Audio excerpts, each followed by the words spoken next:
conciencia de que nos necesitamos todos y todas, y de que hay producción de conocimiento adentro de la academia, pero también adentro del predio, y que necesitamos interconectar ese conocimiento que se genera en el sector privado, por la experiencia, en el sector de la investigación, de la ciencia madura, y también en el sector público.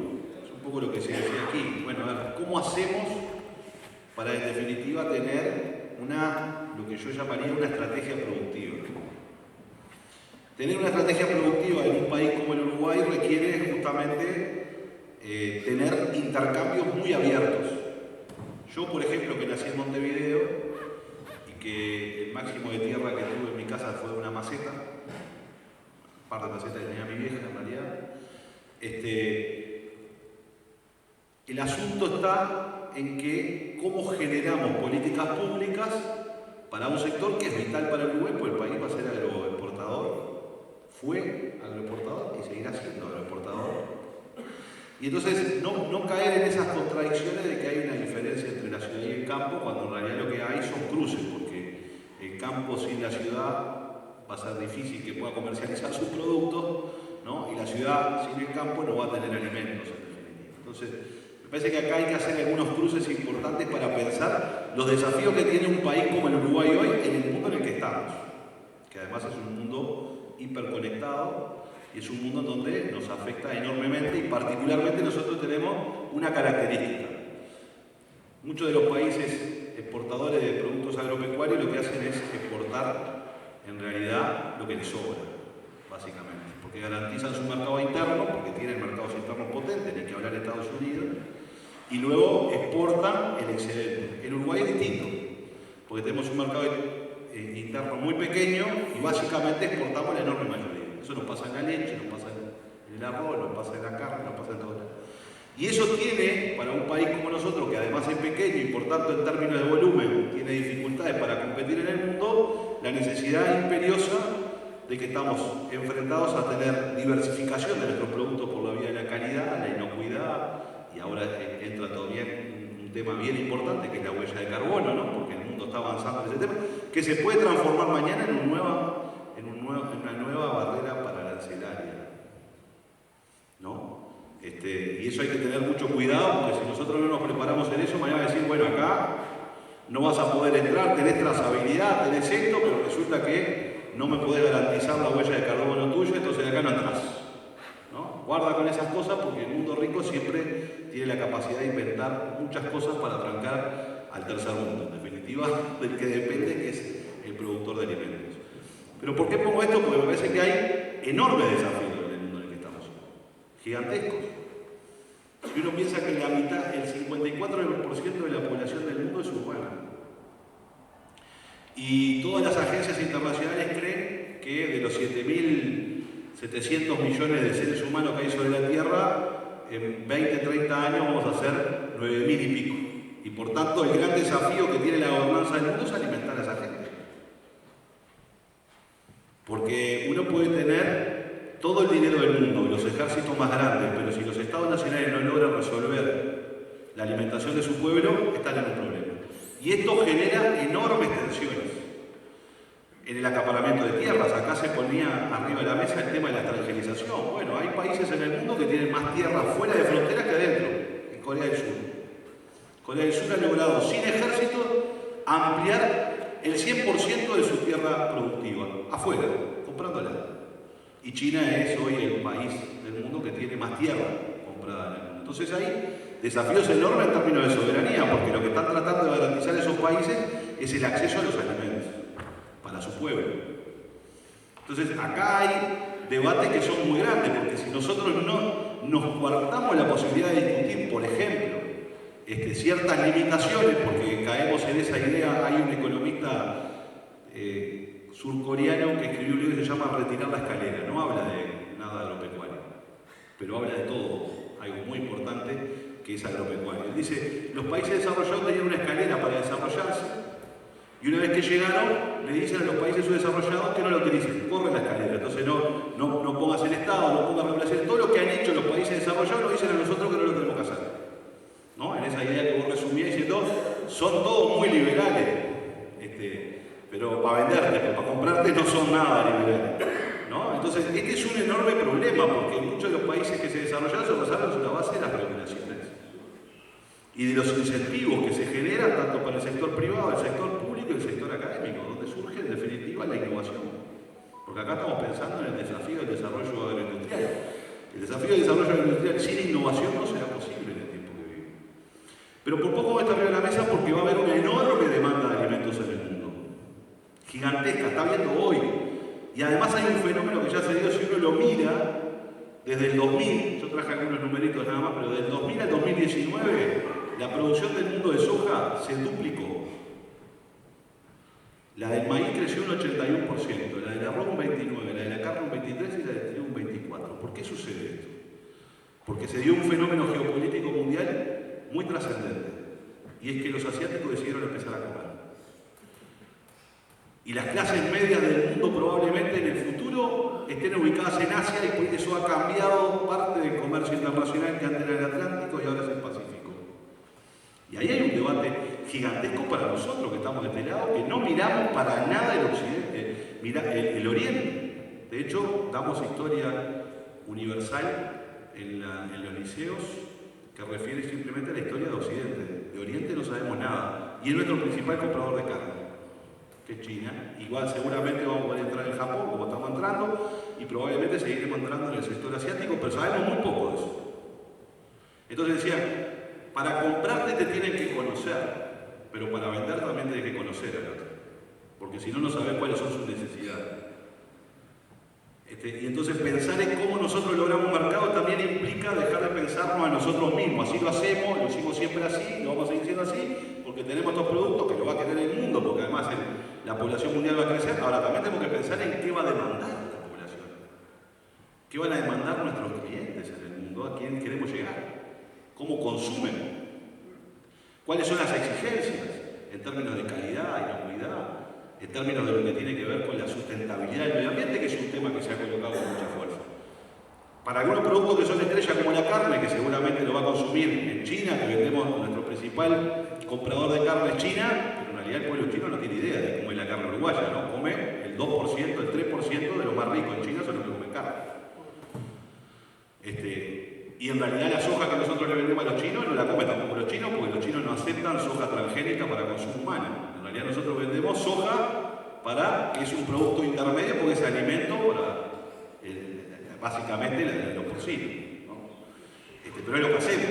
Y también nuestros arroceros son de los más productivos del mundo, y el arroz tiene un enorme problema que no se puede diferenciar, porque es una comida básicamente para pobres y es muy difícil modificar las características del arroz. Entonces nosotros producimos alimentos en el sector premium, de la carne seguramente, en el sector medio, porque producimos también de alguna manera producción intermedia para la alimentación, es decir, generamos procesos de ese tipo, y también producimos alimentos muchas veces para la gente que consume más barato. Tenemos una canasta importante y tenemos que pensar esa canasta, cuáles van a ser las demandas del mundo, que va a ser creciente, que va a requerir mucho más alimentos y que nos va a tensionar en otras áreas. Porque todo este proceso de crecimiento de la producción mundial se dio sobre la base de la intensificación. Y la intensificación tiene un desafío que va a necesitar de mucha cultura, pero también de mucho conocimiento, es cómo logramos hacer una intensificación sustentable. Porque de lo contrario, el oro que tiene este pedazo de la tierra en la que estamos acá, que es una frontera agrícola, es justamente cuidar nuestros recursos naturales. Cuidar los recursos naturales no quiere decir no usarlos. Hay que usarlos y usarlos bien y tratar de preservarlos para el futuro y mitigar todo lo que se pueda. Pero si va a haber una demanda mayor de alimentos, va a haber presiones sobre la intensificación de la producción. Y entonces el desafío de cómo preservamos nuestros recursos naturales, que no es de otra manera que incorporando tecnología, innovación, tanto en la discusión de los bioproductos, hay un debate muy grande de conocimiento que tenemos que seguir desarrollando, tendría que ser una de las preocupaciones centrales del proyecto país. No solo cómo producimos más, que tenemos que hacerlo, cómo producimos mejor, de mejor calidad, cómo diferenciamos más nuestros productos, sino también cómo le incorporamos conocimiento, innovación y cambios productivos que nos permitan garantizar de que lo que estamos produciendo lo vamos a poder haciendo en el futuro. Y yo creo que acá hay un desafío muy grande, porque todo esto requiere vagones enormes, no solo de conocimiento, porque para generar conocimiento primero hay que invertir. Porque primero hay que formar a los científicos y que no se nos vayan. Eso es lo primero que tenemos que hacer, que no quedamos en el peor de los negocios. Formamos a los científicos y después el mercado laboral uruguayo no los trae. Entonces se van. Entonces hacemos lo mismo que Frate hacía el cuento de la no cadena. Bueno, sí, están los que producen los terneros, nosotros producimos los terneros que son los científicos de grado y después se van a hacer posgrado y no vuelven. Porque nosotros no le estamos ofreciendo nada. Entonces me parece que acá hay un desafío, pero además de eso hay que poner mucho más recurso económico en la investigación científico-tecnológica. Y este es un enorme desafío que el Estado no lo puede hacer solo y los productores solos tampoco. Entonces viene el debate justamente de cómo en una estrategia productiva logramos cambiar el Estado que tenemos. Precisamos un Estado más innovador, precisamos un Estado que discuta ponerse en la frontera tecnológica. En algún momento tuvimos algún debate y yo decía, bueno, yo defiendo las empresas públicas, son muy importantes para el desarrollo del país. Cuando uno anda por la ruta nacional ahora se llena de colores amarillos los campos, de colza. Y uno de los factores importantes que incentivó la plantación de colza fue el oro. Para poner un solo ejemplo del impacto que tienen las decisiones en las empresas públicas en las oportunidades que se generan. Porque la colza se había dejado de plantar en el pueblo, básicamente. ¿No? Y es Alure que promovió, desarrolló a partir de determinada estrategia. Y entonces ahí vemos el impacto de nuestras empresas públicas, que son las más grandes. Ahora, quizá haya que fundar una nueva empresa pública y una empresa que tenga participación del sector privado, que es la de biotecnología. Tenemos institutos que investigan, y tenemos institucionalidad agropecuaria, pero que está dispersa muchas veces. Entonces, este es un debate que tiene que tener el país entero, porque acá hay muchas cosas que van a estar en tensión. Y el proyecto tiene que implicar pensar cómo nos vemos dentro de 20 años y no discutir dentro de 20 años cómo hacemos para acortar la distancia que tenemos con los países desarrollados, sino ver cómo ahora nosotros ya empezamos a tomar algunas decisiones. Implica cambiar muchas cosas. Implica cambiar el sector empresarial también, que ha tenido cambios. El sector empresarial agropecuario de hoy, del 21, es muy distinto al sector de los 80, de los 90 o de los 2000, del principio del 2000. Es muy diferente.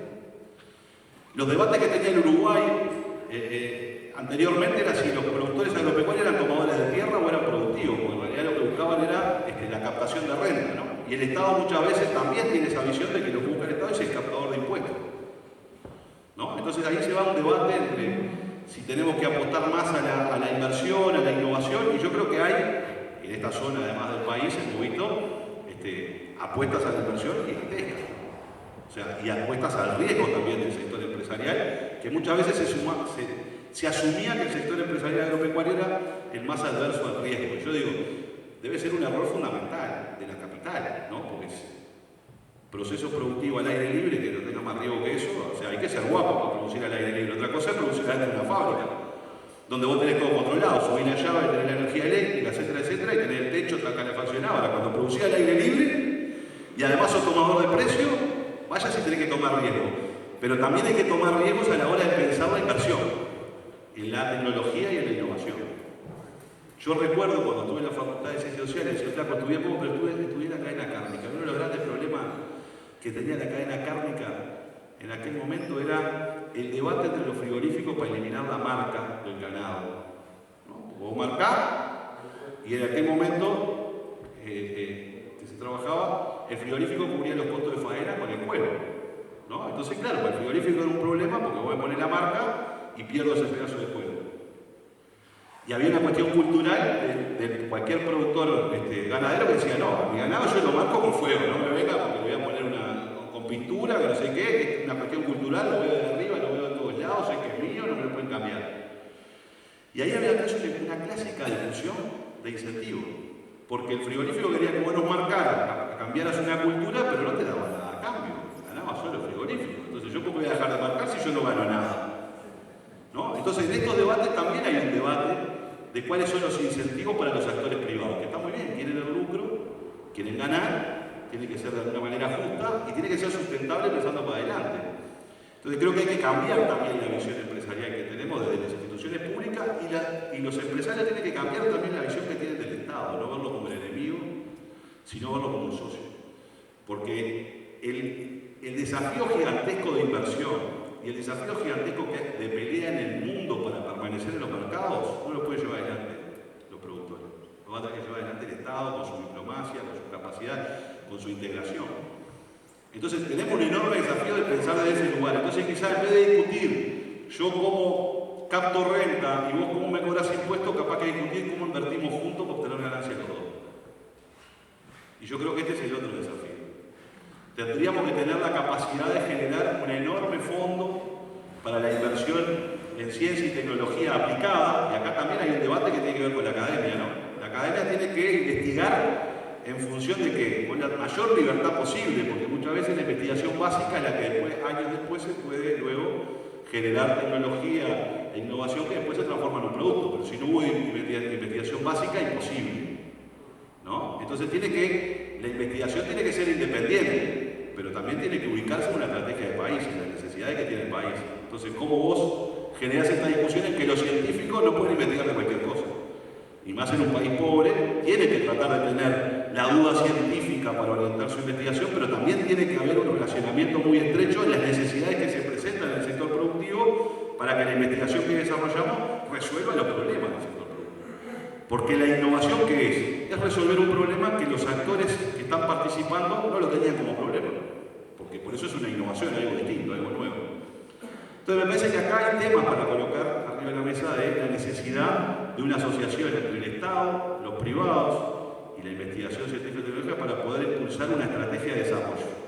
Hoy acá se hablaba de desarrollo. El desarrollo es, yo lo resumo de esta manera, porque ya estoy medio largo, es que lleguemos a tiempo y con todos. Y no que se nos quede gente por el camino. Y ese es el deber. Tanto desde la relación entre el productor familiar y el productor que tiene escala, como en el que vive en un asentamiento y hoy no tiene la posibilidad de alimentarse en el país de la carne. Tenemos que llegar a tiempo y con todos. Y este es el gran desafío. Si no logramos pensar de esta manera, un sector que está tensionado por la especulación, por la fijación de precios internacionales, por los cambios climáticos que se están habiendo, por la enorme inestabilidad, bueno, tenemos que construir estabilidad. ¿Para qué? Para poder apostar, para poder invertir, como se decía aquí. Si yo no tengo acceso a la tierra, bueno, no voy a poder hacer inversiones, primero porque mi tamaño no me lo permite, y segundo, el esfuerzo que estoy haciendo no sé si lo voy a poder sostener, porque si abriendo la tierra a los 5 años me la sacan, estoy frito. Ahora, muchos de los desafíos tecnológicos, la enorme mayoría de los productores agropecuarios no va a poder acceder. Y ahí el último concepto que quiero traer es: no se puede construir nada de esto si no se construyen bienes públicos, que son los que todos pueden acceder, en definitiva, más allá del tamaño de la billetera. ¿No? Porque aquí este es un debate que también tuvimos con la trazabilidad ganadera. ¿Qué hacen? ¿Hacen algunos productores la trazabilidad ganadera y nada más? ¿O construimos un bien público en el que todos los productores, desde el más chico hasta el más grande, puedan acceder justamente a uno de los instrumentos tecnológicos que nos permitió acceder a diferenciarnos en el mundo y a lograr mercado? Y hoy tenemos una enorme cantidad de información que podemos cambiarla para otra cosa y utilizarla para otra cosa, porque estamos en el mundo del Big Data. Así que yo diría, el desarrollo es cómo avanzamos desde las características que tiene nuestro país, desde nuestra tradición, nuestra historia, pero asumimos que tenemos que dar un salto. Y ese salto no lo vamos a dar si seguimos mirándonos con desconfianza. Y ese salto no lo vamos a dar si no logramos estabilidad en el tiempo de políticas que incentiven la producción, que desarrollen la producción, que incorporen valor, innovación y que también distribuyan. Porque el esfuerzo lo va a tener que hacer toda la sociedad. Así que creo que ese es el desafío que hoy tenemos en este mundo tan cambiante, pero creo que el Uruguay tiene institucionalidad de sobra, tiene capacidad de sobra y tiene una democracia en la cual todos podemos dialogar. Y yo creo que ese es uno de los principales activos para los desafíos que tiene el país. Cada uno tendrá su cuadro de fútbol, cada uno tendrá su partido político, pero todos sabemos que necesitamos empujar al Uruguay para el desarrollo, y eso se hace con conocimiento, con innovación, con acceso a los mercados y con la planificación de que eso sea durable en el tiempo y no que sea un tembladeral en donde no sabe si mañana las políticas que se fueron desarrollando, el otro gobierno la cambia, y el otro director la cambia, incluso los directores adentro de los propios gobiernos, de los mismos partidos. Porque a veces te cambian el ministro de ganadería y te va para el otro lado. ¿No? Entonces me parece que esto es el gran desafío en este pequeño país que tiene vocación agropecuaria y que seguirá teniendo